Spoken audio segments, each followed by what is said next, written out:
बिहार की राजनीति में अगले 24 से 48 घंटे में ज़बरदस्त उलटफेर होने के आसार हैं। हमारे साथ बात करने के लिए मौजूद है लोक जनशक्ति पार्टी रामविलास के राष्ट्रीय अध्यक्ष और सांसद चिराग पासवान। चिराग, बिहार में जो हो रहा है आप देख रहे हैं किस तरीके से अटकलें हैं कि नीतीश कुमार को वापस एनडीए में लाया जाए। ऐसे में आपको बीजेपी ने भी अप्रोच किया है, आपसे बातचीत की है, क्या मामला है, क्या चल रहा है?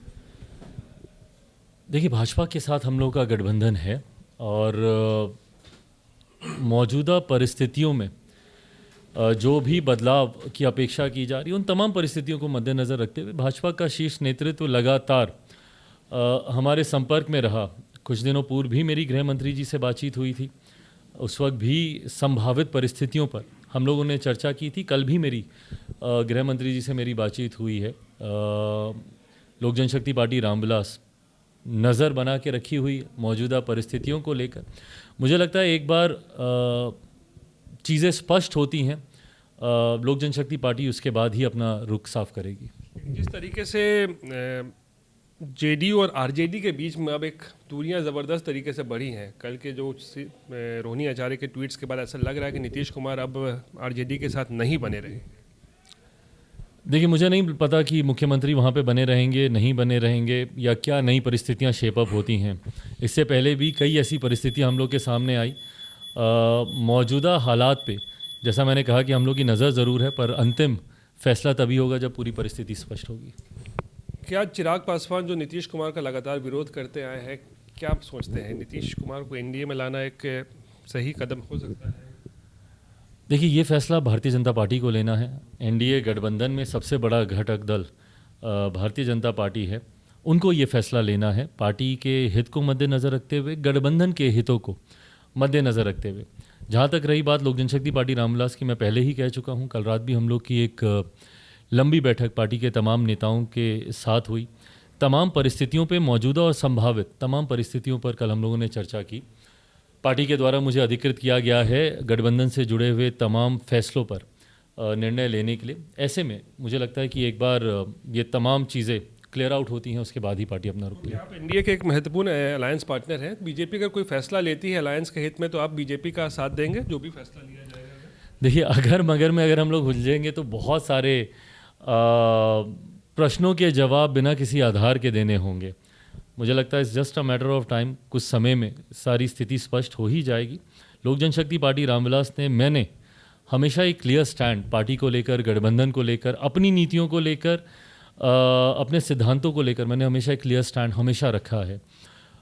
मैं चाहता हूं कि वही क्लियर स्टैंड भी मैं आपके सामने दूं, पर वो क्लियर स्टैंड तभी सामने आएगा जब ये अगर मगर हटकर सारी चीज़ें क्लियर आउट होंगी। नीतीश कुमार को लेकर आप हमेशा कहते रहे, पिछले बार भी जब मैं आपसे बात कर रहा था, कि वो पलटने में माहिर है, इधर इधर करने में ज़रा भी समय नहीं लगाते हैं। लगता है इस बार भी वैसा ही कुछ हो रहा है। जानकारी आपके माध्यम से इसी तरीके की आ रही है, मीडिया के माध्यम से इसी तरीके की जानकारी आ रही है। इस बात को तो नकारा नहीं जा सकता, प्रत्यक्ष प्रमाण की ज़रूरत नहीं है। पिछले 10 सालों में मुख्यमंत्री जी ने कई बार उन्होंने गठबंधन बदले हैं। ऐसे में पुनः अगर एक बार ऐसे कयास लगाए जा रहे हैं तो इसमें किसी को आश्चर्य तो नहीं है, पर हाँ, क्या वो अंजाम तक पहुंचते हैं नहीं पहुंचते हैं ये समय ही बताएगा। चिराग पासवान का विरोध करेंगे नीतीश कुमार अगर एनडीए में आते हैं? फिर ये अगर मगर से जुड़ा हुआ प्रश्न है। मुझे नहीं लगता कि इनका कोई आधार है इन प्रश्नों का जवाब देने के लिए। एक बार जैसे ही चीज़ें क्लियर आउट होंगी, तमाम सवालों के जवाब स्पष्टता से दिए जाएंगे। मुख्यमंत्री के बारे में क्या ये दर्शाता है, इधर उधर करना लगातार, इस अलायंस से उस अलायंस से? दैट्स नॉट माई कंसर्न, वो मेरी चिंताओं में नहीं है। मैं बिहार फर्स्ट, बिहारी फर्स्ट की एक सोच के साथ मैं आगे बढ़ रहा हूँ। मेरी चिंता बिहार को विकसित राज्य बनाने को लेकर है, ख़ासतौर पर आज के दिन जब हम लोग 75वां गणतंत्र दिवस बना रहे हैं, अमृतकाल में हम लोग प्रवेश कर रहे हैं। अगले 25 सालों के लिए हमारे प्रधानमंत्री जी ने नए लक्ष्यों को निर्धारित किया है, उसको सिद्ध करने की ज़रूरत है। तो ऐसे में जब आप एक विकसित देश के निर्माण की कल्पना करते हैं तो बिहार जैसे हर एक राज्य को आपको विकसित बनाना होगा, जो आज़ादी के 75 साल के बाद आज भी पिछड़े राज्य कहलाते हैं। तो मेरी तमाम चिंताएं उस दिशा में हैं, बिहार को फर्स्ट, बिहारियों को फर्स्ट बनाने को लेकर। बहुत सारे आपके सहयोगी जैसे मांझी हुए, उपेंद्र कुशवाहा, वो लोग कहते हैं कि ऑब्जेक्शन नहीं है, नीतीश कुमार अगर आ जाते हैं तो कोई उनको ऑब्जेक्शन नहीं है। नहीं, बिल्कुल, उन्होंने अपनी तरफ से पार्टी के रुख को स्पष्ट किया होगा। जैसा मैंने कहा कि एक बार पिक्चर क्लियर आउट हो जाती है तो लोक जनशक्ति पार्टी रामविलास भी अपना रुख क्लियर करे, पर नजर रखे हुए हैं पूरी तरीके से। शाम में मुलाकात है क्या मेरी गृह मंत्री जी से कल भी बातचीत हुई है, इसके पूर्व में भी मेरी उनसे बातचीत हुई है। जैसा मैंने कहा कि भाजपा का शीर्ष नेतृत्व लगातार हम लोग के संपर्क में रहा है।